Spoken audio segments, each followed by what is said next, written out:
आज मी तूप बनवणार आहे. दररोज आम्ही आमच्या घरच्या म्हशीचं जे दूध असतं त्याची अशी शाई काढून ठेवतो आणि दर आठवड्याला त्याचं तूप करतो.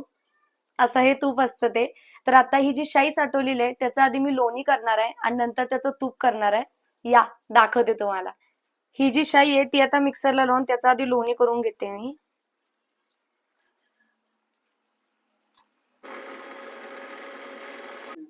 हे असं लोणी आता आलेलं आहे.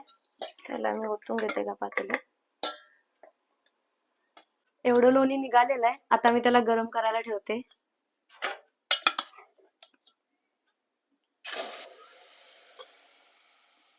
गॅस बारीकच आहे पूर्ण.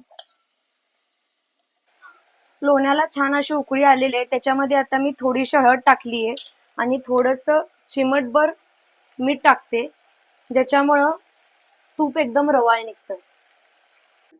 तूप छान काढलेलं आहे. आता मी त्याला आमच्या तुपाच्या भरणीत ओतते.